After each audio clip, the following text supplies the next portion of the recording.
Good morning, and thank you for joining us this brief period of devotion. Uh, I'd like to talk with you just a little bit this morning about little things. When our daughter was little and just learning to pray, maybe 2, 3 years old, 4 years old, she had a phrase that she would use every prayer that she prayed when she would get ready to go to bed and say her prayers. She'd say, "Thank you, God, for all the little things." And I guess when you're little, you think much more about little things. Unfortunately, as we grow and we get bigger and we get older, we sometimes tend to forget about the little things and dwell more on the bigger things, the more important things, at least as we think of them. And many times as we try in our service to God to do those bigger things and we maybe fail or we're not good at them, we tend to sometimes stop trying or just quit trying altogether, and we start to fall away. It reminds me a lot of the story of Naaman, and you can find that in 2 Kings, the 5th chapter. And I urge you to read that because there are a lot of good stories, good applications for us in that story. But Naaman was a very important man in Syria. It says he was the commander of the Syrian army, probably second in command, in fact, to the king perhaps the whole nation. He had everything a man could want. He had the ear of the king. He had prestige. He had honor. Probably wealth. Apparently, from reading the story, he had a good family. Anything that you could think of that a man might want, Naaman had it at that time. But Naaman also had something that no man would want, and that was leprosy. So much he was respected that a little slave girl from Israel, who served in his household and attended to his wife, told her mistress about a man in Samaria, a prophet, she said, "And I know that if the master would go and see this man, he could be healed." Well, as you might imagine, Mrs. Naaman was very quick to tell her husband about this, and he was excited to the point that he went and told the king about it. You can imagine any person who has an incurable disease thinks there might be a possibility of a cure. He's going to be excited. He asked the king if he could go to Israel and see this man, and the king says, "Absolutely, you can do that. In fact, I'll write a letter to the king of Israel." The king of Syria may have thought the king of Israel was the person who could do this for Naaman. But at any rate, he wrote a letter, and Naaman took it, and he took gold and silver and fine clothing down to pay for this possible cure. And he went to the king of Israel and gave him this letter. Now, the king of Israel got all bent out of shape. He even said, "Who do they think I am that I might heal or kill? Or do they think I'm God?" The letter was pretty forthright, and basically it said, "This is my man Naaman. I understand you can heal him of his leprosy. Do it." And the king even tore his clothes and just became completely beside himself. They seemed to do a lot of clothes tearing back in that day, but somehow or other the way he was acting had got to Elisha. Elisha was the man that Naaman really wanted to see, although Naaman didn't know it at that time. And Elisha sent a message back to the king and said, "What are you tearing your clothes for? Send him down to me, and that way he may know that there is a prophet in Israel." So Naaman went to Elisha's house with all his entourage, and I can just picture all of that outside of Elisha's house. A lot of men and horses and camels and all these chests of treasure and everything. And he wanted to see Elisha, and strangely enough, Elisha didn't even go out to meet Naaman. In fact, he sent a servant out to Naaman, and the servant basically told Naaman, said, "You keep your money in your pocket. We don't want any of that. We are not here to take payment from you. But if you'll go down to the River Jordan and dip 7 times, you'll be healed of your leprosy. Well, that didn't sit well with Naaman. In fact, he was probably about as insulted as any person could get, especially a person of his prestige and importance.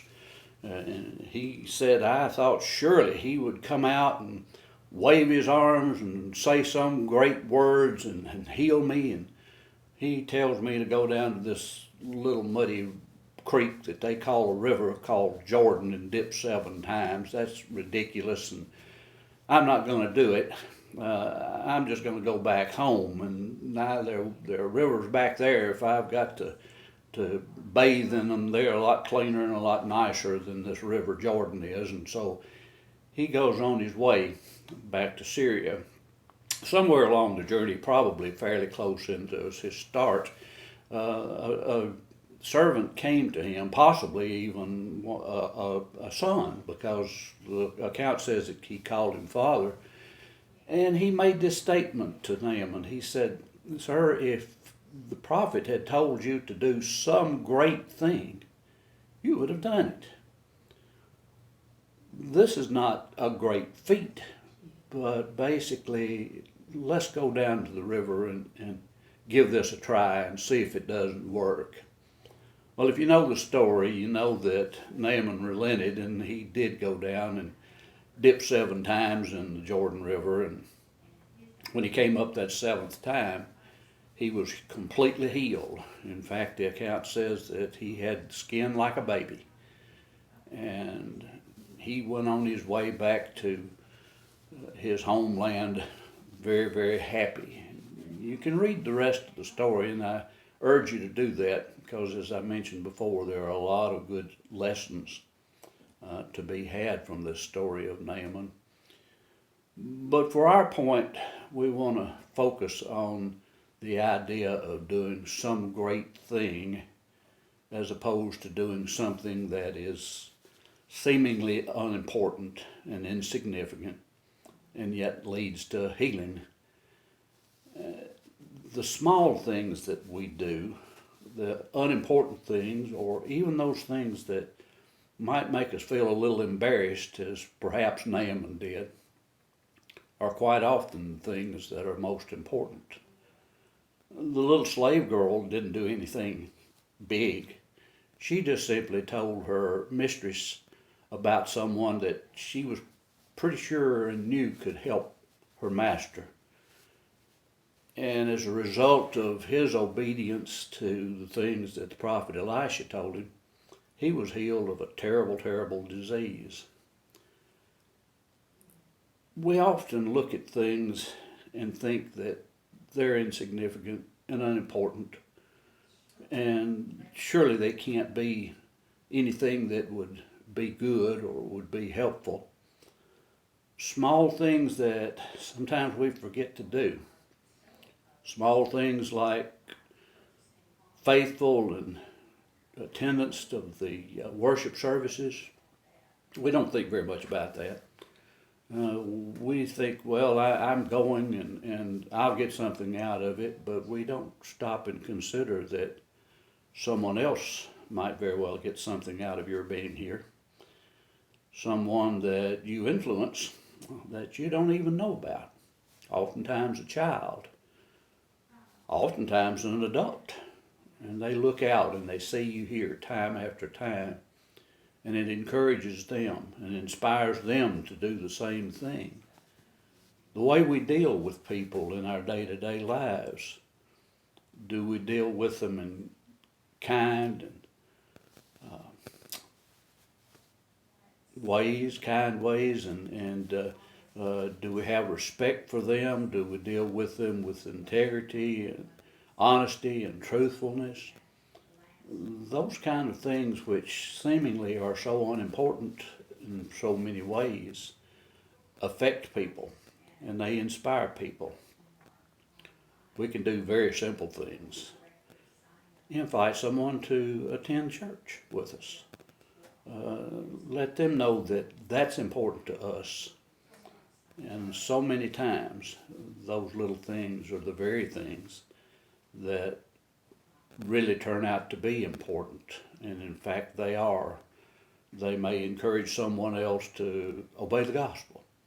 They may encourage someone who is a Christian to aspire to greater things. The little things in life, the little things that in the end, Jesus says in the day of judgment, are going to amount to something very important. The cup of water that you give, the kindness that you show, the small things that you do. Do you do the small things, or do you get hung up just on the big ones and you forget about the small ones? It's the small ones that in the end will probably allow us to hear Jesus to say, "Well done, good and faithful servant, enter to the joys of thy Lord." Thank you for listening, and we would invite you, if you're anywhere in our area, to attend services with us on Sunday morning at 10 o'clock at the Portland Church of Christ.